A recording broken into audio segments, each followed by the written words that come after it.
ഇന്ന് ഒരുപാട് പേര് എസ്പെഷ്യലി പുരുഷന്മാർ ഫേസ് ചെയ്തുകൊണ്ടിരിക്കുന്ന ഒരു പ്രശ്നമാണ് യൂറിനറി ട്രബിൾസ് എന്ന് പറയുന്നത്. ഇടയ്ക്കിടയ്ക്ക് മൂത്രം ഒഴിക്കാൻ തോന്നുക, മൂത്രം ഒഴിച്ചു കഴിഞ്ഞാലും ഒരു അൺസാറ്റിസ്ഫാക്ടറി ഫീലിംഗ് ഉണ്ടാവുക, ഒരു തടസ്സം ഉണ്ടാവുക, യൂറിൻ്റെ ഒഴുക്ക് കുറയുക, അതേപോലെ തന്നെ യൂറിൻ പാസ് ചെയ്യുമ്പം ഭയങ്കര പുകച്ചില്, വേദനയൊക്കെ ആയിട്ട് പ്രസൻറ്റ് ചെയ്യാറുണ്ട്.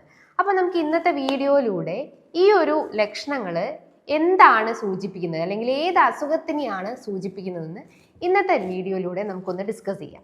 ഹായ്, ഞാൻ doctor Juhi Das, QNB health കെയറിലെ ഹോമിയോപ്പതിക് ഫിസിഷ്യനാണ്.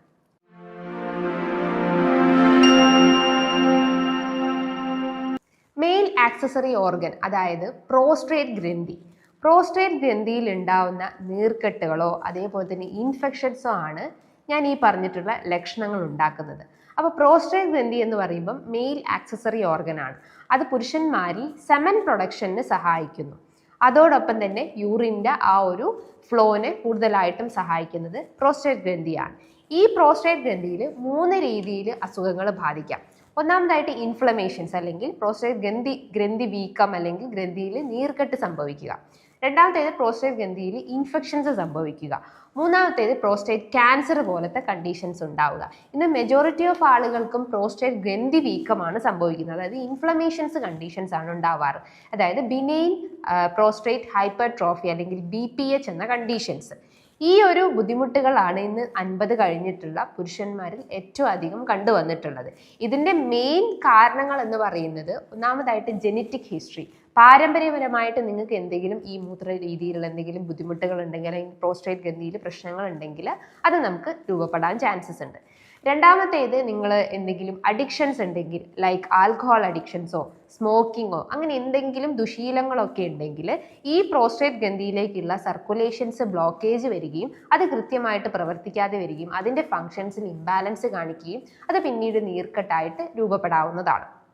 മൂന്നാമത്തേത്, നിങ്ങളുടെ ലൈഫ് സ്റ്റൈൽ ചേഞ്ചസ്, അതായത് ഭക്ഷണ രീതിയിൽ ഉണ്ടാകുന്ന മാറ്റങ്ങളും വ്യായാമമില്ലാത്ത അവസ്ഥയും അമിതവണ്ണത്തിൻ്റെ പ്രശ്നങ്ങളൊക്കെ ഉണ്ടെങ്കിലും നമുക്ക് അസോസിയേറ്റ് ചെയ്തിട്ട് ഈ പറഞ്ഞിട്ടുള്ള ബുദ്ധിമുട്ടുകൾ ക്രിയേറ്റ് ചെയ്യാൻ ചാൻസസ് ഉണ്ട്. ഭക്ഷണ രീതികൾ നോക്കുമ്പോൾ നിങ്ങൾ അമിതമായിട്ട് റെഡ് മീറ്റ് കൺസ്യൂം ചെയ്യുക, പാൽ ഉൽപ്പന്നങ്ങൾ അമിതമായിട്ട് കൺസ്യൂം ചെയ്യുക, പ്രോസസ് ചെയ്തിട്ടുള്ള ഭക്ഷണങ്ങൾ, ജങ്ക് ഫുഡ്, ഫാസ്റ്റ് ഫുഡൊക്കെ അമിതമായിട്ട് കഴിച്ചുകൊണ്ടിരിക്കുന്ന ആളുകൾക്കാണ് ഈ പറഞ്ഞിട്ടുള്ള പ്രശ്നങ്ങൾ ഉണ്ടാവുന്നത്. ഇനി ഇതിൻ്റെ ലക്ഷണങ്ങൾ നോക്കുവാണെങ്കിൽ ഒട്ടനവധി ലക്ഷണങ്ങളാണ് കാണിക്കാറ്. ഒന്നാമതായിട്ട് urinary troubles, like BPH conditions ഉള്ള ആളുകൾക്കാണെങ്കിൽ യൂറിനറി ട്രബിൾസ് ആണ് പ്രിഡോമിനൻ്റ് ആയിട്ടുള്ളത്. യൂറിനറി ട്രബിൾസ് എന്ന് പറയുമ്പം നിങ്ങൾക്ക് ഇടയ്ക്കിടയ്ക്ക് മൂത്രം ഒഴിക്കാൻ തോന്നുക. നമ്മളിപ്പം രാവിലെ പോയി പിന്നെ ഒരു 11 മണിയാകുമ്പോൾ പിന്നെയും പോകാൻ തോന്നുന്നു, then ഒരു അരമണിക്കൂർ കഴിഞ്ഞിട്ട് പിന്നെയും പോകാൻ തോന്നുന്നു. അങ്ങനെ ഒരു ഫ്രീക്വൻസി, അതായത് യൂറിൻ്റെ ഫ്രീക്വൻസി ഇങ്ങനെ ഇൻക്രീസ് ചെയ്തുകൊണ്ടേയിരിക്കുന്നു. അതോടൊപ്പം തന്നെ പോയി കഴിഞ്ഞാലും ഇനിയും അതായത് ഒരു അൺസാറ്റിസ്ഫാക്ടറി ഫീലിംഗ്, അല്ലെങ്കിൽ ഇനിയും പോകാനുള്ള ഒരു തോന്നൽ ഉണ്ടാവുക, അല്ലെങ്കിൽ യൂറിൻ അവിടെ ഇനിയും കെട്ടിക്കിടക്കുന്ന പോലെ തോന്നാറുണ്ട്. അതേപോലെ തന്നെ ഈ മൂത്രം പാസ് ചെയ്ത് പോകുമ്പോൾ ചില ആളുകൾക്ക് പുകച്ചിൽ അനുഭവപ്പെടാം, അല്ലെങ്കിൽ വേദനയായിട്ട് രൂപപ്പെടാവുന്നതാണ്. ചിലർക്ക് മൂത്രം പോയി കഴിഞ്ഞാലും ആ ഒരു ലിംഗത്തിന്റെ അഗ്രഭാഗത്തായിട്ട് വേദനയും പുകച്ചിലും രൂപപ്പെടാവുന്നതാണ്. യൂറിന്റെ ഫ്ലോ നോക്കുമ്പോൾ വളരെ സ്ലോ, അല്ലെങ്കിൽ നേർത്ത പോലെ യൂറിൻ പോകുന്നത് കാണാവുന്നതാണ്. ഭയങ്കര സ്ട്രോങ് ആയി പോയിക്കൊണ്ടിരിക്കുന്ന ഈ ഒരു യൂറിന്റെ ഒഴുക്ക് വളരെ സ്ലോ ആയിട്ട് കാണാവുന്നതാണ്. അതേപോലെ തന്നെ യൂറിനിൽ ഒബ്സ്ട്രക്ഷൻസ് കാണാവുന്നതാണ്, അതായത് സ്പ്ലിറ്റ് ആയിട്ട് യൂറിൻ പോവുക, മുറിഞ്ഞു പോലെയൊക്കെ യൂറിൻ പോകുന്നുണ്ടെങ്കിലും ഈ പറഞ്ഞിട്ടുള്ള പ്രോസ്ട്രേറ്റ് ഗ്രന്ഥിയിൽ നീർക്കെട്ടുണ്ടെന്ന് മനസ്സിലാക്കാവുന്നതാണ്. യൂറിനിലെ കളർ ചേഞ്ചസ് ഉണ്ടാവുക, എസ്പെഷ്യലി ഈ പത കാണുക, അല്ലെങ്കിൽ ബ്ലഡ് വരിക, അതേപോലെ തന്നെ കൂടുതൽ ഡാർക്ക് കളേർഡ് ഒക്കെ ആവുന്നുണ്ടെങ്കിലും ഈ പറഞ്ഞിട്ടുള്ള പ്രോസ്ട്രേറ്റ് ഗ്രന്ഥിയിൽ ഇൻഫ്ലമേഷൻസിൻ്റെ ഒരു ലക്ഷണമാണ്.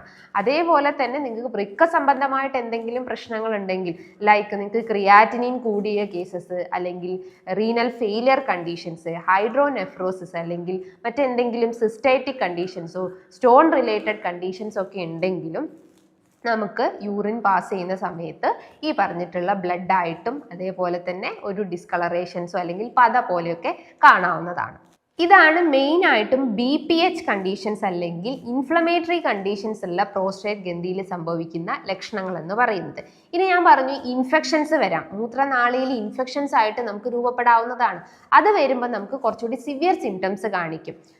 പനി ഉണ്ടാവുന്നതാണ്, എസ്പെഷ്യലി രാത്രി കാലങ്ങളിൽ വിറയലോട് കൂടിയിട്ടുള്ള പനി അനുഭവപ്പെടാവുന്നതാണ്. ബാക്ക് പെയിൻ, അതിശക്തമായിട്ടുള്ള നടുവേദന രൂപപ്പെടാവുന്നതാണ്. അതേപോലെ തന്നെ യൂറിൻ പാസ് ചെയ്യുമ്പം ഇടയ്ക്കിടയ്ക്ക് പുകച്ചിലും വേദനയും അതേപോലെ തന്നെ ഒരു ഒബ്സ്ട്രക്ഷൻസ് ഒക്കെ അനുഭവിക്കാവുന്നതാണ്. ഇനി നിങ്ങൾക്ക് ഈ ഒരു പ്രോസ്റ്റേറ്റ് ക്യാൻസറിന്റെ കണ്ടീഷൻസ് ആണെങ്കിൽ നോട്ട് ചെയ്യേണ്ട ലക്ഷണങ്ങൾ എന്ന് പറയുന്നത് വിശപ്പ് കുറയുക, വെയിറ്റ് കുറഞ്ഞു പോവുക, നടുവേദനയുടെ പ്രശ്നങ്ങൾ ഉണ്ടാവുക, യൂറിൻ സിംറ്റംസ് ഇങ്ങനെ വിട്ടുമാറാതെ നിങ്ങൾ അലട്ടിക്കൊണ്ടിരിക്കുന്നുണ്ടെങ്കിൽ നിങ്ങൾക്ക് ഈ പറഞ്ഞിട്ടുള്ള പ്രോസ്റ്റേറ്റ് ഗ്രന്ഥിയിൽ ഒരു ക്യാൻസറസ് ഗ്രോത്ത് ഉണ്ടെന്ന് മനസ്സിലാക്കാവുന്നതാണ്. അത് നിങ്ങൾക്ക് വേണമെങ്കിൽ ഒരു ടെസ്റ്റ് ചെയ്തിട്ടും നിങ്ങൾക്ക് അറിയാവുന്നതാണ്. ഒരു പ്രോസ്റ്റേറ്റ് സ്പെസിഫിക് ആന്റിജൻ ടെസ്റ്റ് ചെയ്ത് കഴിഞ്ഞാൽ എന്തെങ്കിലും ഒരു ക്യാൻസർ ടെൻഡൻസി ഉണ്ടോ എന്ന് അറിയാൻ പറ്റുന്നതാണ്. പക്ഷെ ഇന്ന് മെജോറിറ്റി ഓഫ് സ്റ്റഡീസിലും പറയുന്നത് 90% നമുക്ക് ഈ ഒരു പ്രോസ്റ്റേറ്റ് ഗ്രന്ഥിയിലെ ക്യാൻസറസ് എന്ന് പറയുന്നത് അതൊരു നോൺ ക്യാൻസർസ് അല്ലെങ്കിൽ ബിനൈൻ കണ്ടീഷൻസ് മാത്രമാണ്. ഒരു 10% മാത്രമേ അതൊരു മാലിഗ്നന്റ് സ്റ്റേജിലോട്ട് പോകുന്നുള്ളൂ. ഇനി ഈ ഒരു ബുദ്ധിമുട്ടുകളെ നമുക്ക് എങ്ങനെ ഐഡന്റിഫൈ ചെയ്യാം അല്ലെങ്കിൽ എങ്ങനെ തിരിച്ചറിയാം എന്ന് നോക്കാം. ആദ്യം തന്നെ നിങ്ങൾക്ക് ഈ ലക്ഷണങ്ങളൊക്കെ കാണുന്നുണ്ടെങ്കിൽ നിങ്ങൾ ജസ്റ്റ് ഒരു ഇനീഷ്യലി തന്നെ ഒരു യൂറിൻ അനാലിസിസ് അല്ലെങ്കിൽ യൂറിൻ റൂട്ടീൻ എക്സാമിനേഷൻസ് ചെയ്യുക. സെൽഫായിട്ട് നിങ്ങളെ യൂറിൻ ഒന്ന് ടെസ്റ്റ് ചെയ്യാൻ ശ്രമിക്കുക. അതിൽ pus cells, bacteria, epithelial cells, RBC, അപ്പോൾ അതിൻ്റെയൊക്കെ വേരിയേഷൻസ് നോക്കിയിട്ട് നമുക്ക് മൂത്രനാളിയിൽ ഇൻഫെക്ഷൻസ് ആണോ അല്ലെങ്കിൽ മറ്റെന്തെങ്കിലും കണ്ടീഷൻസ് ഉണ്ടോ എന്ന് യൂറിൻ അനാലിസിസിലൂടെ മനസ്സിലാക്കാവുന്നതാണ്. ഇനി നിങ്ങൾക്ക് മറ്റെന്തെങ്കിലും ലൈക്ക് എന്തെങ്കിലും ഓർഗൻ ഡിസീസസ് ഒക്കെ ഉണ്ടെങ്കിൽ ജസ്റ്റ് ഒരു റീനൽ ഫംഗ്ഷൻ ടെസ്റ്റ് ചെയ്യാവുന്നതാണ്. ഒരു ബ്ലഡ് ടെസ്റ്റ് ആയിട്ടുള്ള RFT ചെയ്യാവുന്നതാണ്.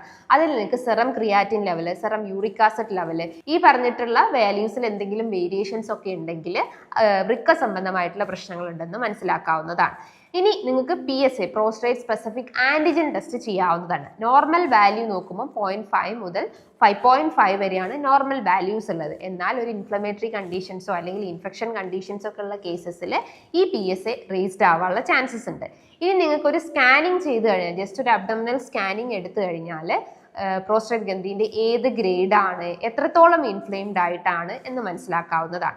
നമുക്കറിയാം ഈ പ്രോസ്റ്റേറ്റ് ഗ്രന്ഥി എന്ന് പറയുമ്പം യൂറിനറി ബ്ലാഡറിന്റെ തൊട്ട് പിറകിലായിട്ട് സ്ഥിതി ചെയ്യുന്ന ഒന്നാണ് പ്രോസ്റ്റേറ്റ് ഗ്രന്ഥി എന്ന് പറയുന്നത്. ജസ്റ്റ് ഒന്ന് ഇമാജിൻ ചെയ്യുക, ഇതിപ്പോൾ നമ്മളെ യൂറിനറി ബ്ലാഡർ ആണെങ്കിൽ ഇതിന്റെ പിന്നിലായിട്ടാണ് ഈ ഒരു പ്രോസ്റ്റേറ്റ് ഗ്രന്ഥി, അതായത് ഇതാണ് പ്രോസ്റ്റേറ്റ് ഗ്രന്ഥി എന്ന് ജസ്റ്റ് ഒന്ന് ഇമാജിൻ ചെയ്യുക. അപ്പോൾ ഇതിന്റെ പിന്നിലായിട്ടാണ് ഈ പ്രോസ്റ്റേറ്റ് ഗ്രന്ഥി സ്ഥിതി ചെയ്യുന്നത്. ഇതിന്റെ ഉള്ളിലൂടെയാണ് ഈ പറഞ്ഞിട്ടുള്ള യൂറിനറി ട്യൂബ് കടന്നു പോകുന്നത്. അതായത് മൂത്രം ഈ ഒരു ബ്ലാഡറിൽ സ്റ്റോർ ചെയ്ത് വെച്ചിട്ട് അതിൽ നിന്നും റിലീസ് ചെയ്തിട്ട് യൂറിനറി ട്യൂബിലൂടെയാണ് യൂറിൻ പാസ് ചെയ്ത് പോകുന്നത്. അപ്പം ഈ പ്രോസ്റ്റേറ്റ് ഗ്രന്ഥിന്റെ മിഡിലായിട്ടാണ് ഈ പറഞ്ഞിട്ടുള്ള യൂറിനറി ട്യൂബ് കടന്നു പോകുന്നത്. അപ്പോൾ ഓട്ടോമാറ്റിക്കലി ഏജിങ്ങിന്റെ ഭാഗമായിട്ടും പല ഫാക്ടേഴ്സ് കൊണ്ടും പ്രോസ്റ്റേറ്റ് ഗ്രന്ഥിയിൽ ഇൻഫ്ലമേഷൻസ് അല്ലെങ്കിൽ നീർക്കെട്ടോ സംഭവിക്കുമ്പം ഓട്ടോമാറ്റിക്കലി ഈ ഒരു ഗ്രന്ഥി വലുതാകുമ്പം ഇതിന്റെ മുന്നിൽ കിടക്കുന്ന ഈ ഒരു യൂറിനറി ബ്ലാഡറിൽ ഒബ്സ്ട്രക്ഷൻ വരും. അതായത് അതിനൊരു ഞെങ്ങി അമരുന്ന പോലത്തെ ഒരു സെൻസേഷൻസ് കാണിക്കും. അപ്പൊ യൂറിൻ കൃത്യമായിട്ട് പോവാതെ വരികയും യൂറിൻ പോകുമ്പം ഈ പറഞ്ഞിട്ടുള്ള പ്രശ്നങ്ങൾ ഉണ്ടാവാൻ ചാൻസസ് ഉണ്ട്. നോർമലി അതായത് ഒരു ഹെൽത്തി ആയിട്ടുള്ള ഒരു പുരുഷന്മാരുടെ പ്രോസ്റ്റേറ്റ് ഗ്രന്ഥിന്റെ സൈസ് നോക്കുമ്പം 25 to 30 cc വരെയാണ് അതിന്റെ വോളിയം സൈസ് കാണിക്കുന്നത്. ഇൻഫ്ലെയിംഡ് കണ്ടീഷൻസ് എന്ന് പറയുമ്പോൾ 30 cc അബവ് അല്ലെങ്കിൽ 35 cc അബവ് ഒക്കെ ആയിരിക്കും നമുക്ക് ഇൻഫ്ലെയിംഡ് ആയിട്ട് കാണപ്പെടുന്നത്. ജസ്റ്റ് നമ്മൾ സ്കാനിങ് എടുത്ത് നോക്കിക്കഴിഞ്ഞാൽ അതിൽ ജസ്റ്റ് പ്രോസ്ട്രേറ്റിന്റെ നേരെ എഴുതിയിട്ടുണ്ടാവും എൻലാർജ്ഡ് വിത്ത് ഇത്ര വോളിയം അല്ലെങ്കിൽ ഇത്ര സൈസ്ഡ് എൻലാർജ്ഡ് ആയിട്ടുണ്ടെന്ന് മനസ്സിലാക്കാവുന്നതാണ്. അതേപോലെ തന്നെ നമ്മൾ യൂറിൻ ടെസ്റ്റ് ചെയ്യുന്ന സമയത്ത് അല്ലെങ്കിൽ ജസ്റ്റ് സ്കാനിങ് ഒക്കെ എടുക്കുന്ന സമയത്ത് യൂറിനറി ബ്ലാഡറിന്റെ നേരെ ജസ്റ്റ് പോസ്റ്റ് റെസിഡുവൽ വോളിയം എന്നൊക്കെ എഴുതിയിട്ടുണ്ടാവും. അതിന്റെ നോർമൽ വാല്യൂ നോക്കുമ്പോൾ ഒരു 50 ml ആണ് നോർമൽ വാല്യൂ വരേണ്ടത്. എന്നാൽ ഈ പറഞ്ഞിട്ടുള്ള ഇൻഫെക്ഷൻസോ ഇൻഫ്ലമേഷൻസോ ഉള്ള സമയത്ത് യൂറിൻ കൃത്യമായിട്ട് പോകാതെ വരികയും യൂറിനറി ബ്ലാഡറിൽ ഇങ്ങനെ യൂറിൻ കെട്ടിക്കിടക്കുകയും അത് ഇൻഫെക്ഷൻസും ഇൻഫ്ലമേഷൻസിലേക്കും ലീഡ് ചെയ്യുന്നുണ്ട്. അപ്പോൾ ഒരു 50 ml കൂടുതലായിട്ടും യൂറിൻ നിങ്ങളുടെ ആ ഒരു യൂറിനറി ബ്ലാഡറിൽ കെട്ടിക്കിടക്കുന്നുണ്ടെങ്കിൽ ഒരു ടൈപ്പ് ഓഫ് ഇൻഫെക്ഷൻസോ ഇൻഫ്ലമേഷൻസ് ആണെന്ന് മനസ്സിലാക്കാവുന്നതാണ്. സോ ഇതൊക്കെയാണ് നിങ്ങൾ ചെയ്യേണ്ട ബേസിക് ടെസ്റ്റുകൾ എന്ന് പറയുന്നത്. അതായത് യൂറിൻ ടെസ്റ്റുകളും അതേപോലെ തന്നെ ബ്ലഡ് ടെസ്റ്റും സ്കാനിങ്ങും ചെയ്യാൻ ശ്രമിക്കുക. ഇനി ഈ ഒരു ഇൻഫ്ലമേഷൻസ് അല്ലെങ്കിൽ ഇൻഫെക്ഷൻസിനെ മറികടക്കാൻ വേണ്ടിയിട്ട് അല്ലെങ്കിൽ അതിൻ്റെ ആ ഒരു ഇൻറ്റൻസിറ്റി കുറയ്ക്കാൻ വേണ്ടിയിട്ട് നമ്മൾ ഭക്ഷണ രീതികൾ കുറേയൊക്കെ ഫോളോ ചെയ്യേണ്ടതുണ്ട്. ഒരു പരിധിവരെ നമ്മളെ ഭക്ഷണത്തിലൂടെ നമ്മൾ കൺട്രോൾ ചെയ്ത് കഴിഞ്ഞാൽ തന്നെ ഈ ഒരു ഇൻഫ്ലമേഷൻസ് കുറച്ചെടുക്കാവുന്നതാണ്. അതിന് നിങ്ങളുടെ ഭക്ഷണത്തിൽ അത്യാവശ്യം സീഡ്സ് കഴിക്കുക. പംകിൻ സീഡ്സ് അതേപോലെ തന്നെ സെസൈം സീഡ്സ് ഒക്കെ നല്ലപോലെ ഉൾപ്പെടുത്താൻ ശ്രമിക്കുക. സെസൈം സീഡ്സ് എന്ന് പറയുമ്പം എള്ള് അത്യാവശ്യം സിങ്കിന്റെ പ്രോപ്പർട്ടി ധാരാളം ഉള്ളത് കൊണ്ട് തന്നെ നീർക്കെട്ടുകളും ഇൻഫ്ലമേഷൻസും കുറച്ചെടുക്കാവുന്നതാണ്. പംകിൻ സീഡ്സ് ആയാലും അത്യാവശ്യം ഫൈബേഴ്സും പ്രോട്ടീൻസും ഇതിൽ അടങ്ങിയിട്ടുണ്ട്. ഇത് ശരീരത്തിൽ ഉണ്ടാവുന്ന ഇൻഫ്ലമേഷൻസ് കുറച്ചെടുക്കുന്നതാണ്. അതേപോലെ നിങ്ങൾ പാകം ചെയ്യുന്നു അല്ലെങ്കിൽ കുക്കിംഗ് പർപ്പസിന് ഈ ടൊമാറ്റോ നന്നായിട്ട് ബോയിൽ ചെയ്ത് കഴിക്കാൻ ശ്രമിക്കുക. അതിൽ ലൈക്കോപ്പിൻ എന്ന anti inflammatory antioxidant properties ഉള്ളത് കൊണ്ട് തന്നെ ഈ പ്രോസ്ട്രേറ്റ് ഗ്രന്ഥിയിൽ ഉണ്ടാകുന്ന ഇൻഫ്ലമേഷൻസ് കുറച്ചെടുക്കാൻ പറ്റുന്നതാണ്. അതേപോലെ നിങ്ങൾ ഭക്ഷണത്തിൽ നിന്നും റെഡ് മീറ്റ്, ഈ പോർക്ക്, ബീഫ്, മട്ടൺ പോലത്തെ അത്തരം മീറ്റ് ഐറ്റംസ് പരമാവധി കുറയ്ക്കുക. ഡയറി പ്രൊഡക്ട്സ് എസ്പെഷ്യലി ഈ ബട്ടർ, ചീസ്, ഗീ ഇത്തരം ഡയറി പ്രൊഡക്ട്സ് ഒക്കെ പരമാവധി കുറയ്ക്കുക. എന്നാൽ നിങ്ങൾക്ക് യോഗർട്ട്, തൈര്, മോരൊക്കെ അത്യാവശ്യം ഉൾപ്പെടുത്താവുന്നതാണ്. കൂടുതൽ ഈ പറഞ്ഞിട്ടുള്ള ഡയറി പ്രൊഡക്ട്സ് ഒക്കെ ഉപയോഗിക്കുന്നുണ്ടെങ്കിൽ അതൊക്കെ അളവൊന്ന് കുറയ്ക്കാൻ ശ്രമിക്കുക.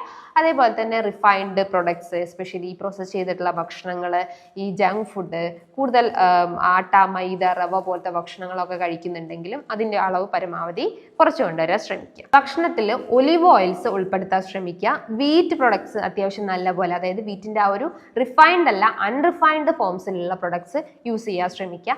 ചായ, കാപ്പി പരമാവധി കുറച്ചിട്ട് ഗ്രീൻ ടീ പ്രിഫർ ചെയ്യാൻ ശ്രമിക്കുക. ജിഞ്ചർ, കറുവപ്പട്ടയൊക്കെ ഇൻഫ്ലമേഷൻസ് കുറയ്ക്കുന്നതാണ്. അപ്പോൾ ഇടനേരങ്ങളിൽ നിങ്ങൾക്ക് ചായക്ക് ജസ്റ്റ് ഒന്ന് ജിഞ്ചറോ അല്ലെങ്കിൽ കറുവപ്പട്ടയൊക്കെ ആഡ് ചെയ്തിട്ട് ബ്ലാക്ക് ടീ ഒക്കെ പ്രിഫർ ചെയ്യാവുന്നതാണ്. അപ്പോൾ ഈ ഭക്ഷണ രീതികളൊക്കെ ഒന്ന് ഫോളോ ചെയ്ത് കഴിഞ്ഞാൽ ഒരു പരിധി വരെ നമുക്ക് ഈ ഒരു ഇൻഫെക്ഷൻസും ഇൻഫ്ലമേഷൻസും ഒക്കെ കുറച്ചെടുക്കാവുന്നതാണ്.